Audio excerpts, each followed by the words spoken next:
got a clip that I want you to watch, Mel's man. It is something else about how we have been lied to. You see, I can't remember who said it. I think it was Jeremiah Wright. It might have been Jeremiah Wright again. I can't remember who said it, but somebody said some time ago, it might have been Malcolm, but they said that America's chickens, well, it might have been Dr. King, but they said America's chickens are coming home to roost. And that's what this is.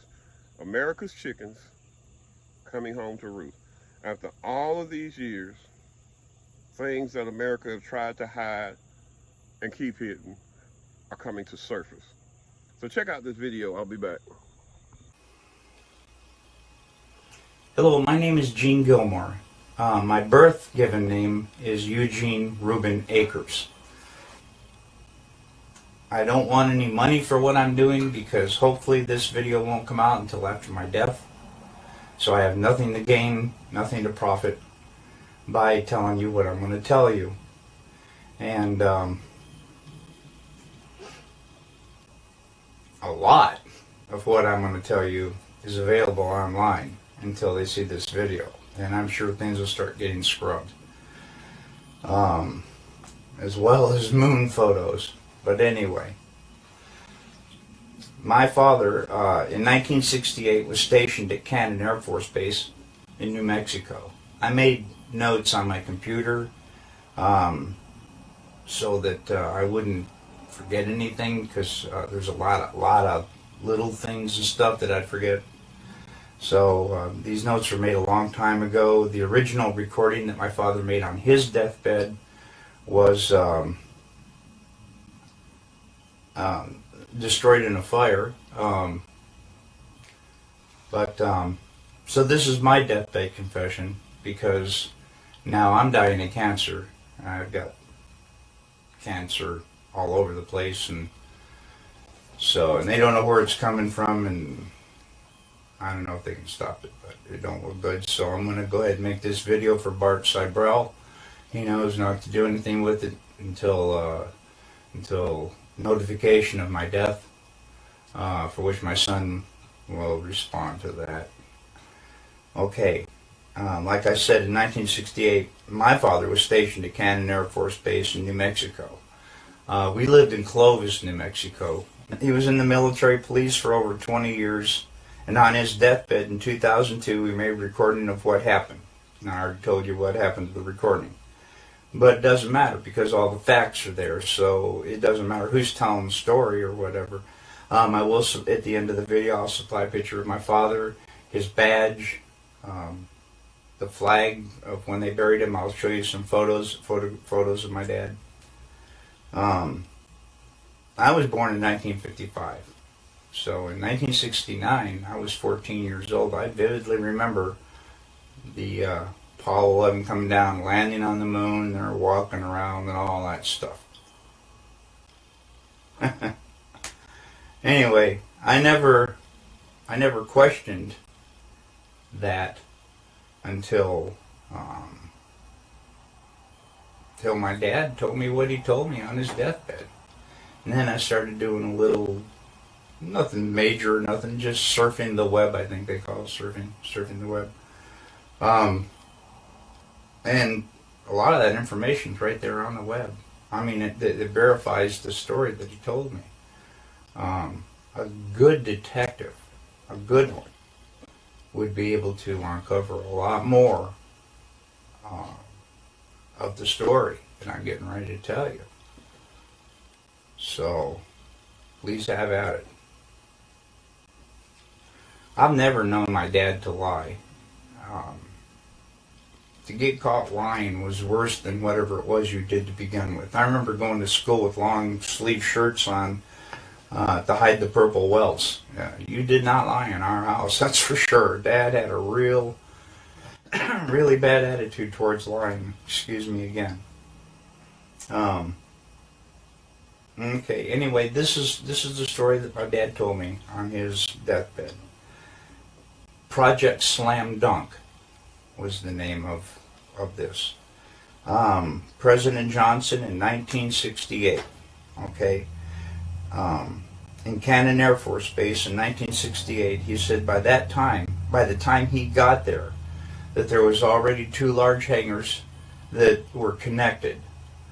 There was hundreds of dump trucks that came in and dumped sand and stone, and cement powder was powdered over the top of all that to make it look like a lunar landscape. They had men that fashioned it into a lunar landscape, he said. Okay, I've never known my dad to lie, so this all took me by surprise. You know, what's that all about? So anyway, he said that in front of the airplane hangars was pole framing with large canvas tents that was concealing the inside of the staging area. Inside the staging area, on flatbed trucks, was uncrated the lunar lander that was reassembled back inside the hangars. All of the walls were painted flat black, and the ceilings as well. He was sworn to secrecy by the NSA, and they would put him in prison for breaking that oath. When Dad saw the moon landing on TV, he cried. He said he knew that what he had witnessed on TV was exactly what they recorded in that hangar.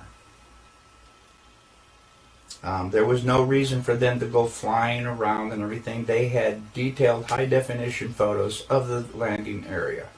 There was no reason for them to go flying around to a different landing area that almost exhausted their fuel, except for drama, because everything had gone so smoothly.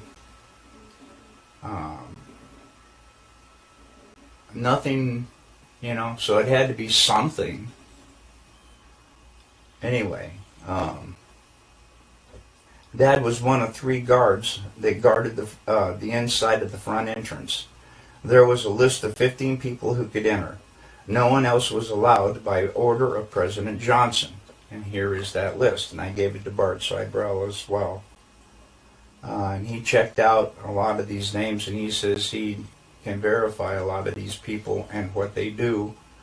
And I come across a couple myself. Anyway, President Johnson, Neil Armstrong, Edwin Aldrin, Wernher von Braun, Robert Emenegger, Gene Kranz, James Webb, Joe Kerwin, Dr. Thomas Paine, Glenn Looney, Dr. Christopher Kraft, Dr. James Van Allen, General Trudeau, Lieutenant Colonel Donald Simon, and Grant Norrie. Now, the only 2 that I really have information on is Robert Emenegger. Apparently, he did a lot of video work and stuff for the Department of Defense. So the DoD did know him, okay? And the other one was Grant Norrie, Norray, I believe, was to the best of my dad's knowledge, was a like some FBI, CIA, NSA, who knows, something like that. Okay, President Johnson only showed up for the first day of filming. Filming lasted for 3 days, and the entire project was restored to original. In other words, the hangars were all taken apart, the sand was all removed, and so on and so forth. Okay. Dad said there was a lot of building going on at the base, so at the time, so sand and cement powder was never questioned. I can see how they could smuggle that all in within everything else that's going on. Since 2002, I have dug up, I already told you about that, the evidence for the moon landing that I have found. If you go to Google and go to Cannon Air Force Base website, they admit that President Johnson was there. The lunar lander was there. The astronauts were there. I also have verified some of the people on the list were there. I also verified there are a lot of building going on in the base. just as he had told me. And all of this was going on at the same time, on the same date. Dad told me all these things father to son. He also told me not to ever tell anyone what he had said, but he said on his deathbed that he had to tell somebody before he died because it was just too important not to tell. I sure as hell wasn't going to tell anybody. Yeah, I feared for my wife and me and my son, and I'll tell you why. Ever since I contacted Bart Sabrell, I think they may be listening to his phone once in a while, because I never had any problems until I contacted him and told him my story. Now,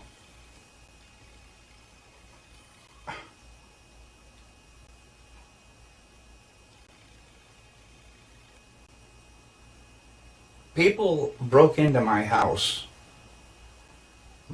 2 times. I was visited by men with black suits, and I was told in no uncertain terms to drop this whole project, not to say any more to anybody, or me and my wife and my son could disappear. You take that pretty literally after everything that's going on. Well, so I stopped contacting Bart, and now I'm making this video that I'm going to send to Bart. Mr. Sabrell, excuse me. Bart's my brother, man. My brother in heart, my brother in Jesus, okay? Bart, being a good friend that he is, called the police for me and told them about the break-ins. The 2 detectives that came out and everything questioned me and everything like that, I didn't give them any information at all. At the time, I thought it was a test from them guys in the black suits. I didn't say crap. So all that went away and everything. But it definitely, the 2 guys in the black suits were not the 2 detectives that came out to question me about the break-ins. But thanks, Bart. But no, I don't want any help. I just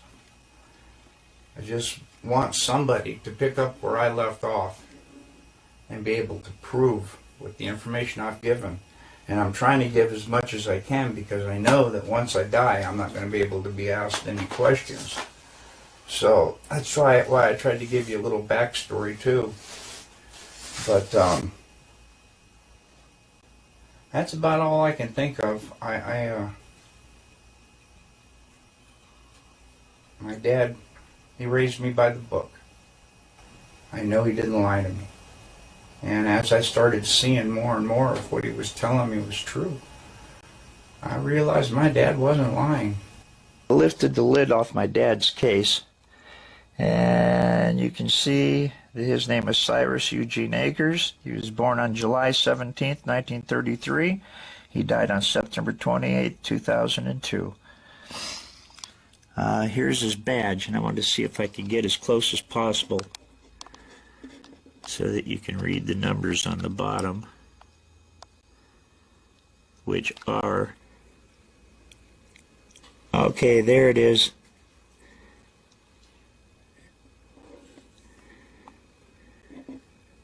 (07596) 07596.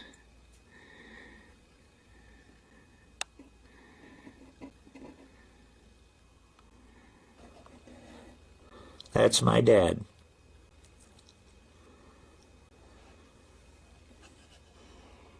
And it must have been a really early picture because he's only got 2 stripes, so that was back in the 50s, I'm sure. Probably not long after I was born. And there he is. That's my father.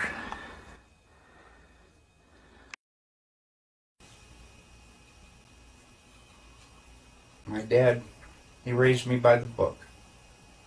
I know he didn't lie to me. And as I started seeing more and more of what he was telling me was true, I realized my dad wasn't lying.